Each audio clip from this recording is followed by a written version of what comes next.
What's up, everybody? This is KMKanDrum, and today I'm going to be testing myself. I'm actually going to be checking myself.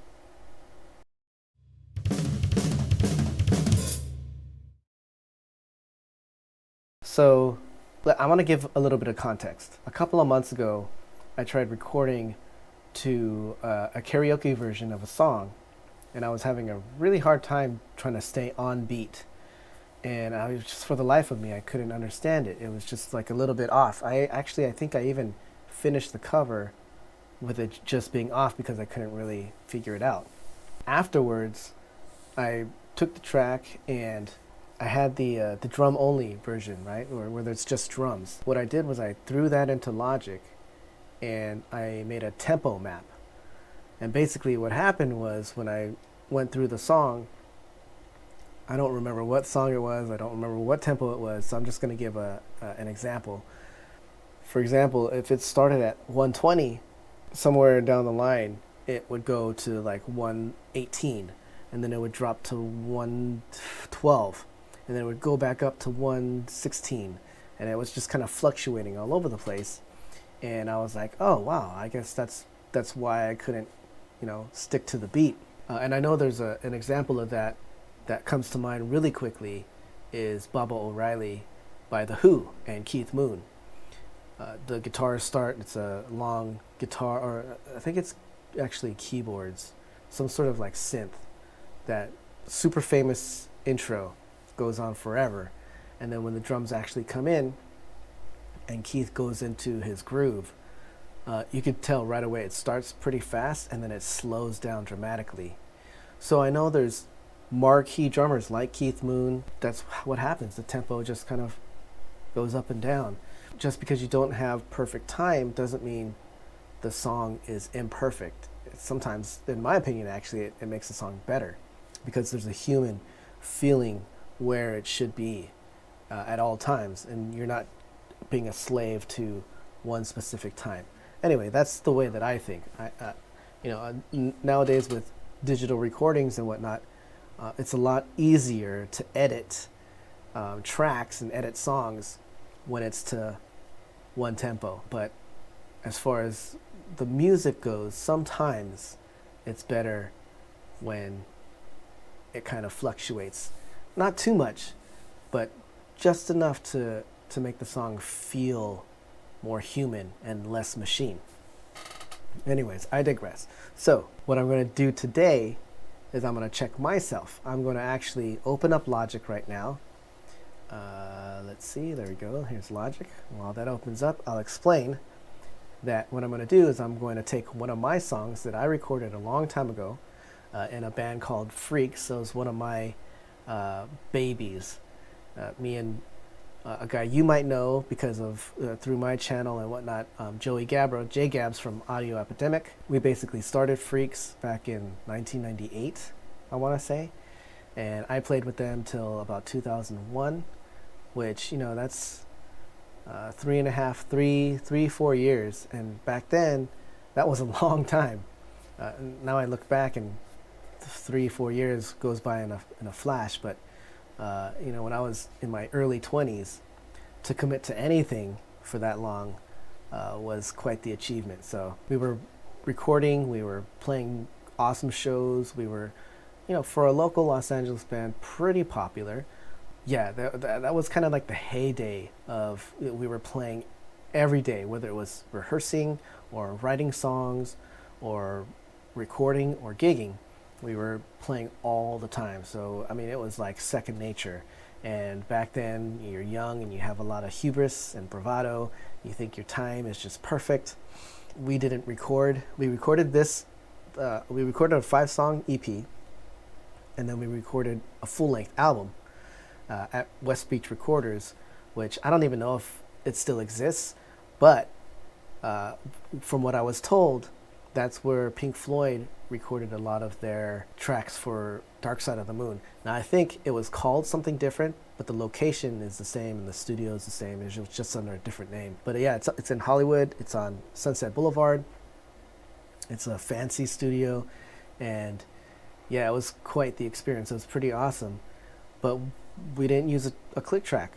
You know, we were playing the songs over and over again, whether in rehearsal or whether we were playing them out live, and we just knew the songs like the back of our hands. So we just went into the studio. We didn't want to, you know, take up too much time and cost too much money doing this album because we weren't signed. You know, we were an indie band, and every dollar counted back then. So, you know, renting a studio of that caliber, it can get expensive really quick. So we just, you know, learned the songs as best as we could, and then we went into the studio and just jammed them out. I think I averaged maybe 2 or 3 takes per song. So yeah, we were in and out. So yeah, now I'm going to try to test myself and see how well my tempo was back then. I'm pretty sure my tempo is better now. Let me keep this up front so that you can see my face, my beautiful face. But what I'm going to do is I'm going to open up a session in Logic Pro, and I'm going to create a track, and over on my other screen I'm going to drag this MP3. Actually, I don't want to do that song. Let's try this song. Yeah, this is a good song. This is probably one of my favorites on this record. It's called Detached. Again, the band's called Freaks. You can't find us on Apple Music or Spotify or anything. We recorded this way before any of that stuff was around, and we just never were able to upload it and anything like that. So yeah, the album's called Sex on the Second Floor. This song is called Detached, and basically what I'm going to do, first I'm going to zoom out so you can see the entire track, and I'm going to zoom in so that you can see more of the waveform. And I'm going to right click on the title bar, and I'm going to hit Apply Region Tempo to Project Tempo. I'm going to hit Apply. It's going to analyze, and basically it's going to create a tempo map. And here's where I put my money where my mouth is. Let's see how good or bad of a drummer I am, a timekeeping drummer. So keep your eye up here at the top of the screen. Right now you see the tempo is 85 beats per minute. And basically, if I'm a good drummer, it's going to stay at 85. If I'm not so good, this thing is going to fluctuate. So here's the test. Let's hit play and see what, let me put the click on. Let's see what happens.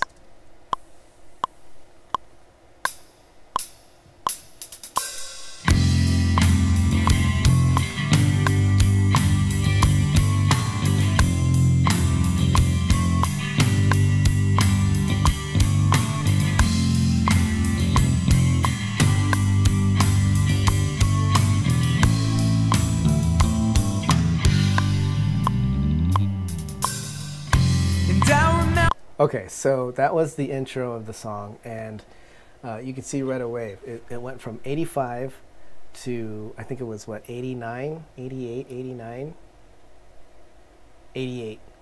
So it went from 85 to 88 within the first few seconds, and then it jumped up to 90 halfway through the intro, and it was fluctuating between 89 and 87. Not horrible, but definitely not perfect.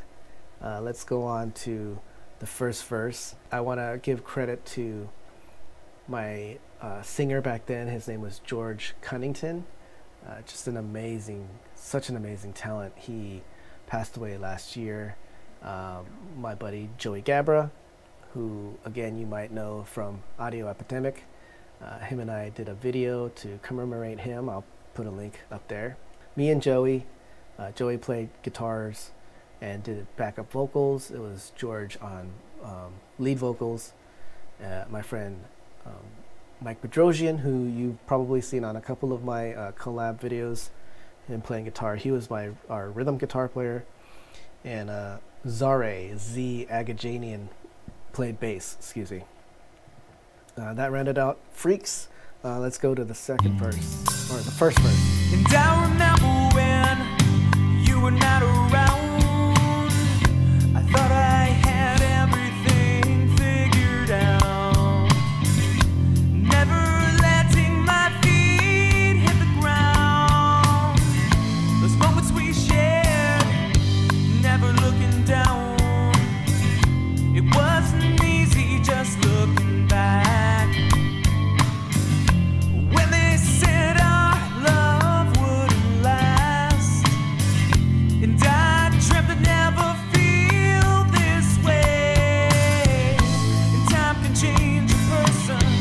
Okay, so that was the first verse, and I mean it was pretty good. It was between 87 and 89, 2 beats per minute. I think is very, very acceptable, especially with a song at this kind of tempo. It's a little bit slower. It's a ballad, really hard to keep steady. So far, so good. It's going to go into the first chorus. Just one day, and I said, I've been there before, and I don't care, however it goes down.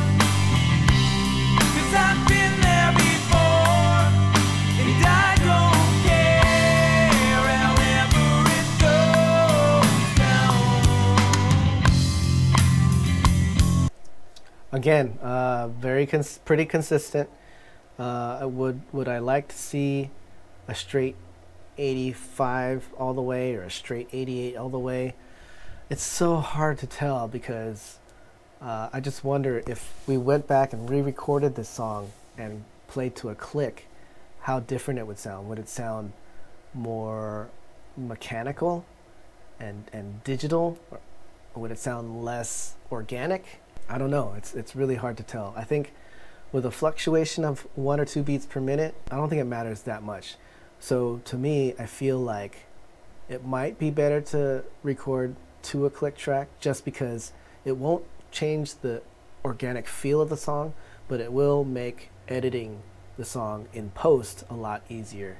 If it was fluctuating a little bit more, maybe like I don't know, 4 or 5 beats per minute, like in the verse, the first verse and the intro. That's where I feel like with that kind of fluctuation, that's what's keeping it more organic sounding. Now when you get to anything above that, 5, 7, 10 beats per minute, then that's questioning your playing. You know, like if you shouldn't be starting a song at 100 beats per minute and ending it at 110 beats per minute. That's pretty bad timing. So let's go on to the outro of the chorus and into the next verse. However it may go down. The hole in my heart, your loved ones filled, and now that you left, it's been hard for me today.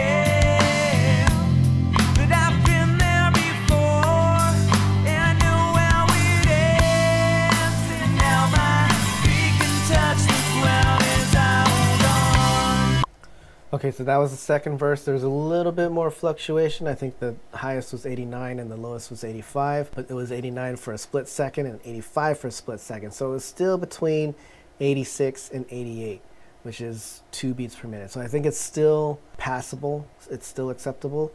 I feel like there was one part within that second verse that it felt a little bit like it dragged, almost like I was adjusting the tempo. But still, again, it's not anything that's super noticeable. So let's go to, I believe this is the second chorus. I've been there before, and I don't care, however it goes down. 'Cause I've been there before, and I don't care, however it goes down. Okay, right here we're going to go into a guitar solo. It's the same thing between 86 and 88, and that little fill right before the guitar solo, the roll on the snare, jumped up to 89, which that's fine. I think if fills are a little bit faster going into the next section, again, it's passable. So yeah, let's go into this guitar solo and check out Joey Gabbard's playing.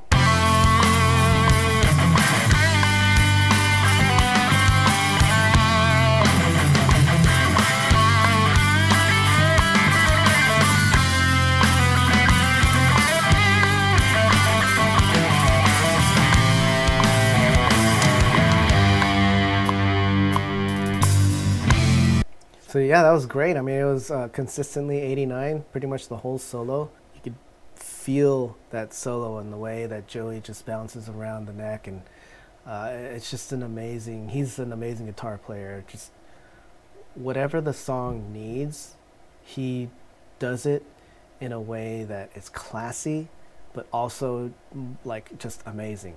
So he's not too much of one thing or another. You could put this solo basically on a lot of different styles of music and it would work. So that's just a testament of how his experience and how much he knows about guitar and just his musical sense, his taste in music and where he draws all of his different inspiration from. It's just such a wide range. But in any case, that's Joey. He was an amazing guitar. He is an amazing guitar player. And very good of us to basically be locked in right there. So this next part is a little bit of a breakdown, and then it's kind of like, I guess, a third verse, but without any vocals. So let's see how we play this one.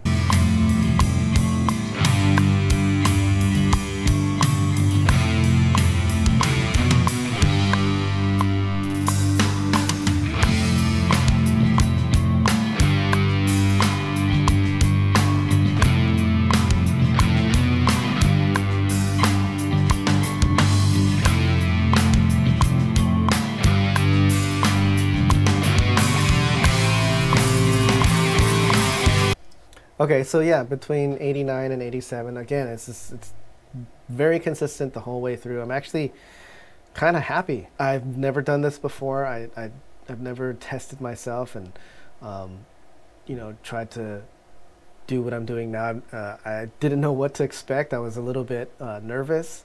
If I was within that fluctuation of 10, 12 beats per minute, that would be kind of embarrassing. So as a drummer, your main thing is to, keep time and keep it consistent and, try to keep the band together. So for me to be able to do that in such a, pretty solid, consistent way, it's not just reaffirming, but, it's also humbling too, just to know that this whole time of playing drums, it's just, that's your job. It's just to maintain some sort of structure for the rest of the musicians to mold their rhythms and their melodies to, and you got to be consistent. So it's just great to go through this exercise and kind of be reaffirmed that, yeah, maybe I was born to drum. It might not be bringing me any money or anything, but I definitely, this is one of my callings in life. Is to play drums. So let's go ahead and finish out the song. There's an awesome solo at the end, which is a lot better than even the solo that he played just now. So let's hear that. And this is the last chorus, and then the solo comes. Oh, yeah, I've been there before, and I don't care however it goes down. I've been there before, and I don't care however it goes down.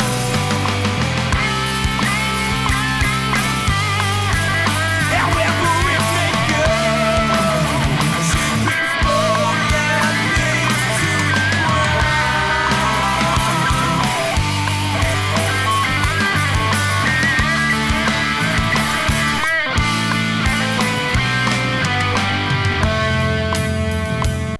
Yeah, amazing. I mean, not to toot my own horn or pat myself on the back, but I think a pretty good job. Definitely passable, definitely something that I can still be proud of, to say that I was, within a 5 beat per minute fluctuation gap, which I think is pretty decent. There are way better and more successful drummers who have had a much wider fluctuation range. So yeah, I think this was a great exercise. It's definitely reaffirming. And the funny thing about this recording is, now listening back to it, that snare sounds so great. And it was a piece of crap Remo, I think it was like 5x13 snare. Yeah, it was like maybe $120 at Guitar Center or something like that. Just a cheap snare, but I tuned it nice. It had brand new heads on it, and whatever the engineer, my other buddy, Michelangelo Trujillo, whatever he did in the mix, that snare just like pops, and it's just, you could feel it right in here. So yeah, it's just an interesting tidbit. It was just a cheap snare. You don't need super expensive gear in order to sound good. You don't necessarily need to spend a ton of money. As long as your musicianship is decent, you can get through any recording and sound somewhat good. So I'm gonna go through the ending and wrap this thing up. However it may go,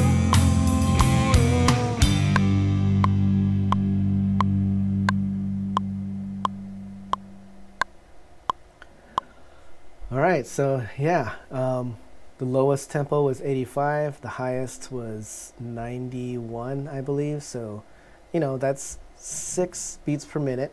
I believe at the times when the tempo fluctuated the most, there wasn't, you can't even tell really, right? So, you know, what would it sound like if someone like Thomas Lang recorded this song? You know, that guy is like a machine, you know, exactly on the beat, whatever the tempo is, his technique and his sound, everything is just right there. You could probably put a metronome to him and it's just dead, locked on. Would it sound good if he was drumming this song? I don't know. Who knows? Let me know what you think in the comments. What do you think? Should songs be true to the tempo, or should they fluctuate a little bit? Does it, you know, go by a case-by-case basis, song-by-song basis, maybe? I know for us, the songs felt a lot more emotional and a lot more organic without a track. And in this case, I didn't really necessarily need a click track because the fluctuation was so small. Yeah, so it's I mean, it's hard to tell, you know, it's hard to really say one way or the other whether or not a click track is necessary. So yeah, that was my test. I think I passed. Why don't you guys let me know what you think? Did I pass the test, or do you think I should go back to school and start using a metronome? Let me know what you think. Check my website out. Check me out on Facebook. Make sure you give me a like and a subscribe and all of that if you haven't already. And yeah, let me know what you think, guys. As far as I'm concerned, I'm giving myself B+. And that's it for now. Until next time, this is KMKanDrum. Sayonara.